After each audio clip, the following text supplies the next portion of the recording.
Hello everyone, আসসালামু আলাইকুম। কেমন আছেন সবাই? আলহামদুলিল্লাহ, আল্লাহর রসিম রহমতে এবং আপনাদের দোহাই ভালো আছি। আর এই মুহূর্ত থেকে আরো বেশি ভালো আছি, কারণ হচ্ছে বেশ কিছুদিন ধরে জ্বর, ঠান্ডা, কাশিতে আক্রান্ত আমি। আর হঠাৎ করে এই মুহূর্তে খবর আসছে আমার বাসায় 10-12 জন গেস্ট আসছে।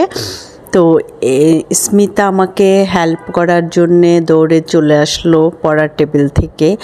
এসেই ও হেল্প করছে আমাকে এবং আমাকে বলছে তোমার কোনো চিন্তা নেই, জাস্ট তুমি বলে দাও আমি কি কি করব, আমি সব রেডি করছি। এগুলি দেখে মনে হচ্ছে যে আমি আসলে সত্যিই খুব সুস্থ হয়ে গেছি এবং আল্লাহর কাছে লাখ লাখ শুকরিয়া যে আল্লাহ আমাকে একটি মেয়ে বাচ্চা দিয়েছে।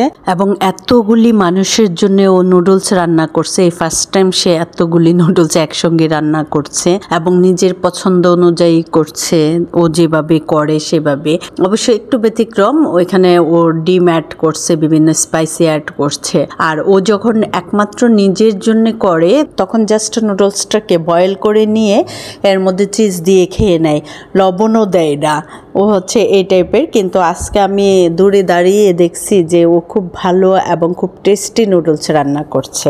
আর রান্না করার এত নেশা না ওর, সুযোগ পেলেই রান্না করতে আসে। প্রায় তো আমাকে বলবে জামু দাও আমি রান্না করি, আমাকে শিখাও, এটা কিভাবে করছো, ওইটা কিভাবে করছো।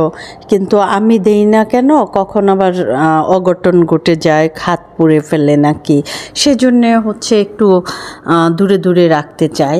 কিন্তু ভালো, ভবিষ্যতেও ভালো শেফ হতে পারবে, মানে রান্নার আগ্রহ রয়েছে তো। আর রান্না করাটা তো আমি সবসময় বলি একটা আর্ট এবং শিল্প। যে কোনো ব্যক্তি তার মনোযোগ দিয়ে এবং ভালোবাসা দিয়ে যে কাজেই করুক না কেন সে কাজে সে শাইন করবে।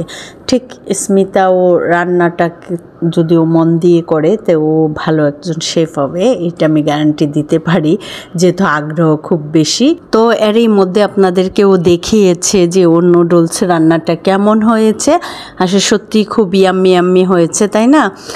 আর আমার আসলে কথা বলতেও কষ্ট হচ্ছে, গলাটা বসে যাচ্ছে, তো হালকা হালকা বসে গিয়েছে, যার ফলে কথাগুলিও বেজে আসে। তো এখনও আমাকে জিজ্ঞেস করছে যে পেয়ালায় নিয়েছি, এখন কোথায় রাখবো, ডাইনিং টেবিলে নিয়ে যাবে কি না, আর কি কি সাজাবে, কি কি দিবে সামনে সেগুলি। তো এই যে দেখেন ডাইনিংয়ে নিয়ে আসলো, সব কিছু ডাইনিংয়ে এনে ও রেডি করলো। এই নুডলস করেছে, মিষ্টি নিয়েছে, চানাচুর নিয়েছে এবং এখানে কতজন খাবে সেটা জিজ্ঞেস করছে।